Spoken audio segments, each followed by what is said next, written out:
Well, we haven't walked far, and we've now come across this. Cynthia's standing in one of the tracks of one of the machines, and it's completely churned the public footpath up.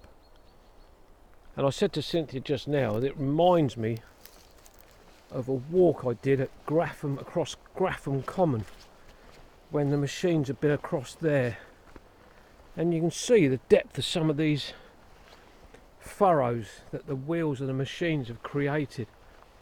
It's just immense, the damage they've done to these paths. But the machine has obviously been along here very recently, because we've got this pine plantation, and you can see all the branches where it's been cut off, where they've been thinning it out. And here we've got this sort of bunting stuff, warning about the overhead cables going through.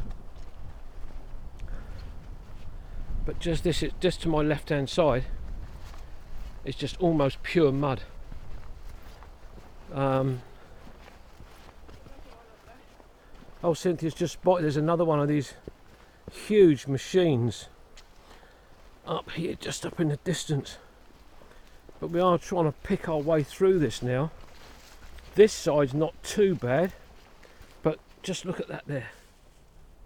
That is just slurry, where the water hasn't drained away, and the machines have just ripped it to pieces. But this is what I mentioned earlier on about these machines, where the cab can tilt. So even if the machines, the wheels, are going to the left or the right or whatever, the cab stays absolutely still. It's horizontal all the time. But just away to our right hand side, there's a mound over there. I don't know whether that's a tumuli, is that called? Possibly there.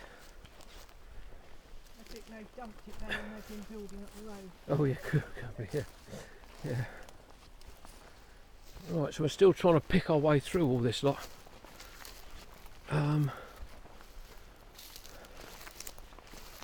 But these are, as I say, these are public footpaths, and these machines and these workmen do not respect these footpaths at all. But where we're actually walking on this bit of ground by the trees, you're actually not supposed to walk on them. So it's very, very difficult to know what to do for the best. So here we go. It looks as though, I was going to say, it looks as if it might be drying out a little bit further up, but I'm not so sure. But this is just appalling the way it's I know the jobs have to be done, but please, let's have a little bit more respect for the woodmen. Sadly, we've got an oak tree there that's blown over, partially blown over, still alive, but it's leaning up against that big oak there.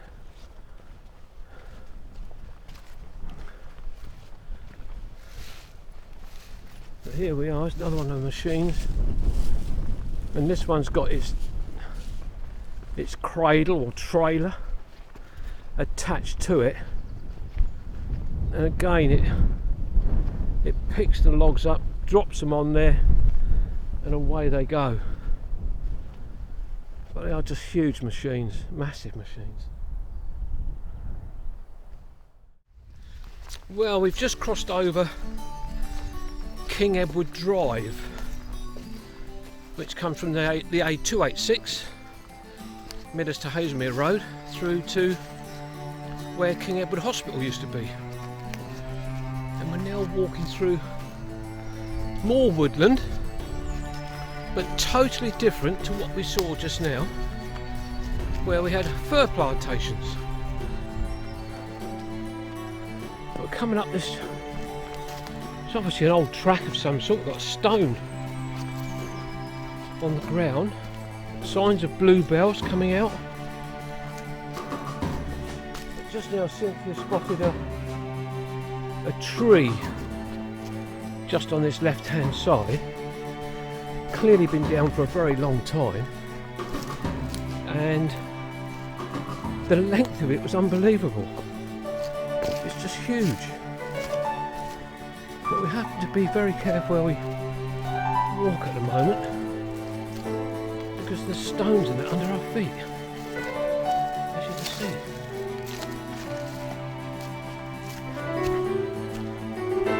We've got signs of a badger set there, just underneath that clump.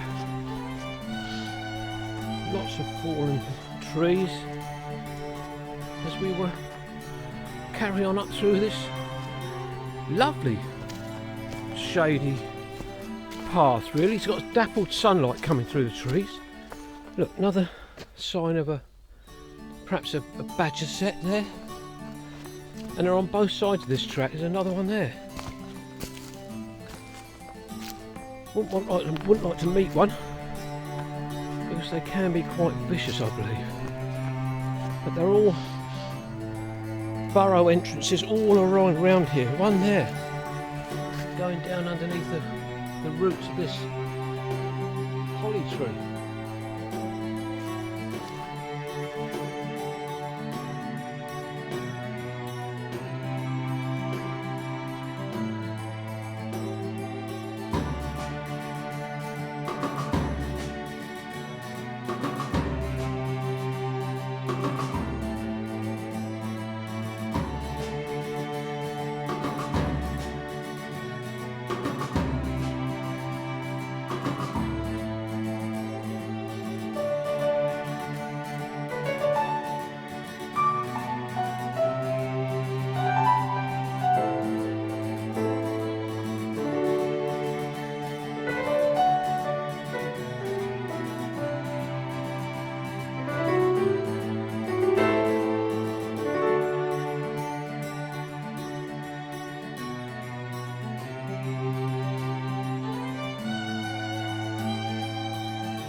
I was saying about the burrows going into the banks. Just look at this here. All the way down. This is all fresh soil that's been dug out from there. And if you look carefully, you've got some footprints. But that has got to be a badger set. It's too big, I think, for rabbits, and too much soil dug out for rabbits. But I'm pretty sure that's what that is. Just got to be careful here because we've got a water pipe. The blue pipe there, that's a water pipe. And I'm guessing that's supplying a trough for the horses which are in the field to my right hand side. But again, look at this here, look. More evidence of a burrow being dug. All down here, this is all reasonably fresh soil. And again, they're on both sides of this path. Absolutely amazing, I've never seen so many. There's another one there. Again, that's very fresh. And down through there. So you can imagine underneath these slightly raised banks there are sleeping badgers.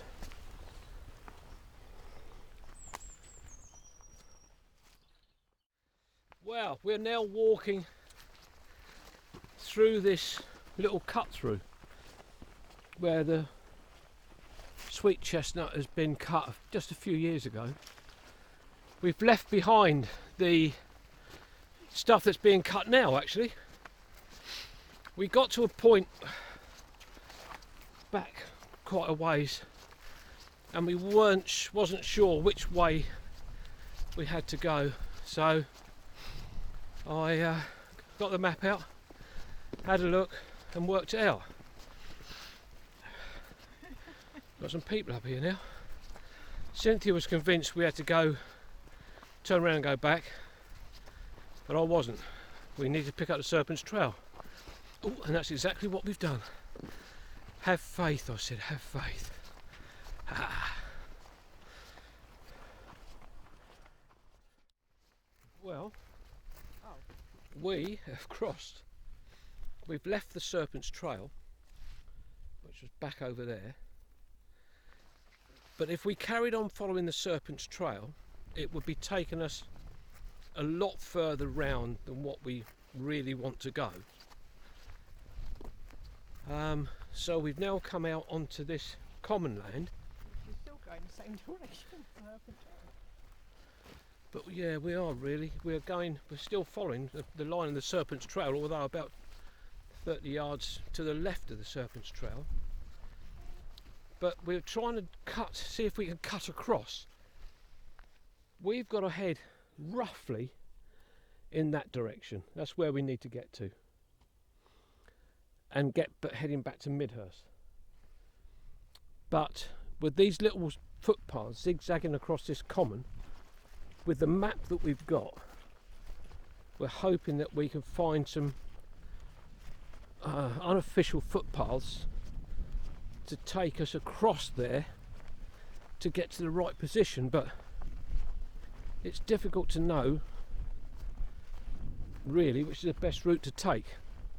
The Serpent's Trail is so well signposted that that would be the right route to take really, but time is against us.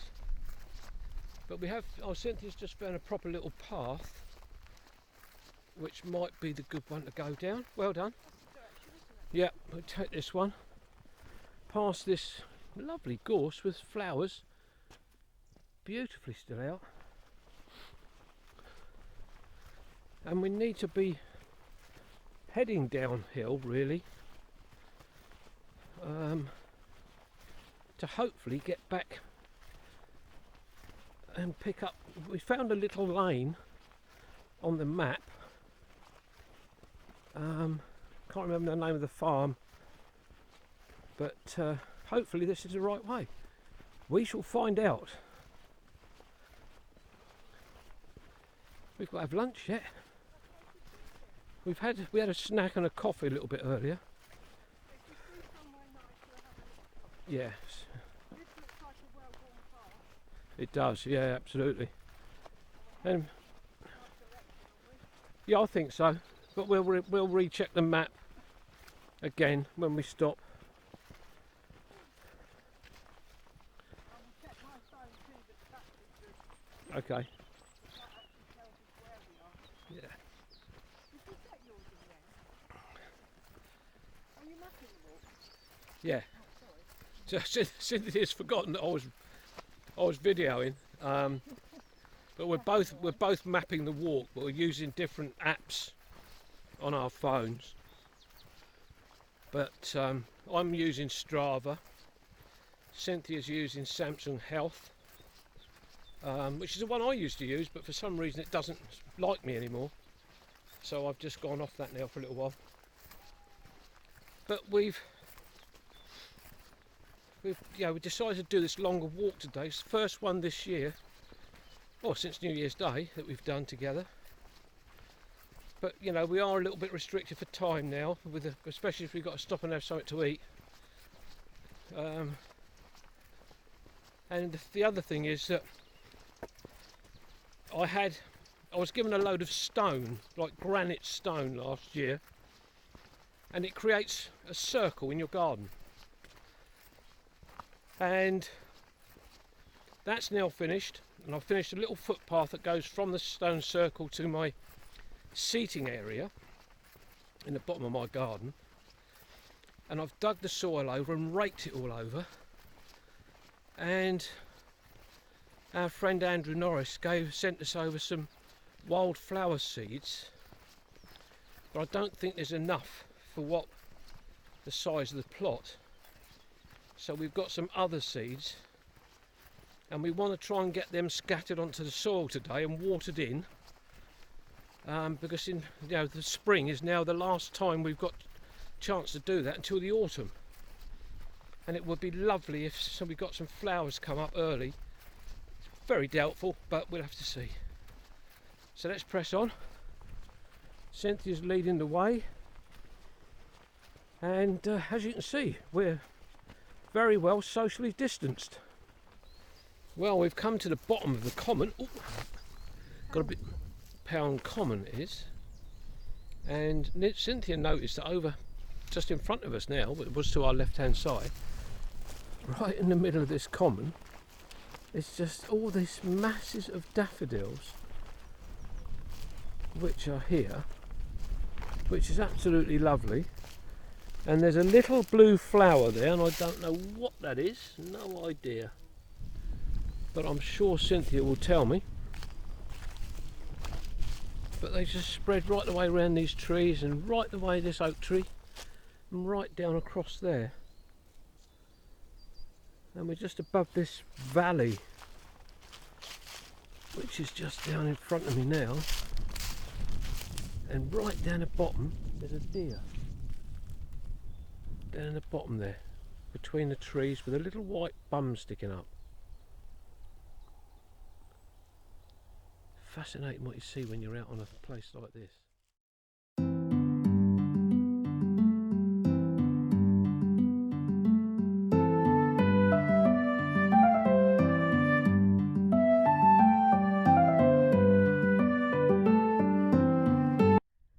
Hello, this is Kevin. Thanks very much for watching the video. If you've enjoyed what you've seen, follow, like and subscribe to my YouTube channel, and that would be great. Thanks very much. Bye-bye. Bye.